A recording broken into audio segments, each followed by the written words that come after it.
Sa ating video ngayon guys, magluluto naman tayo ng ating pang-ulam. Ang ating lulutuin naman, tinula na manok at ating saugan ito ng malunggay.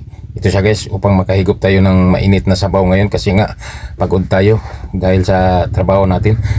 Gumawa tayo ng kulungan ng mga sisiw, kaya hindi tayo nakapag-upload sa ating mga videos ngayon.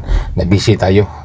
Kaya ngayon, magluluto na tayo ng ating panghigop natin sa mainit na sabaw. Itong tinula na manok ang ating niluluto, ating hinahalo-halo siya. Ito siya guys, ating manutakpan. Ito siya. Hindi tayo nakapag-upload ng mga videos kanina guys kasi nga nag-focus tayo sa paggawa natin sa ating trabaho ng gumawa sa kulungan ng mga sisiyo natin.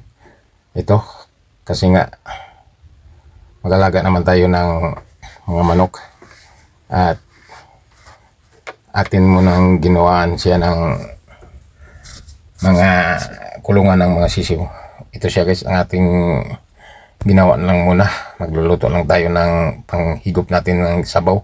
Wala na tayong iba pang madali ang pangluto kundi ito na lang. Nilagyan na lang natin ng malunggay ito kasi nga wala tayong mga iba pang sahog, wala tayong watakabili ng mga gulay. Ito na lang malunggay guys, may kaunti namang daon ang malunggay natin dito sa bakura natin kaya kinunan natin. Ito na yan, ating nilulunod ang ating malunggay ngayon.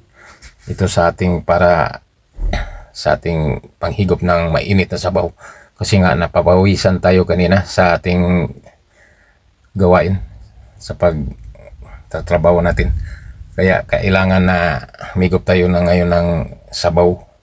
Wala man tayong isda guys kaya nga hindi tayo nakapagbili, hindi tayo nakapunta sa palengke ngayon.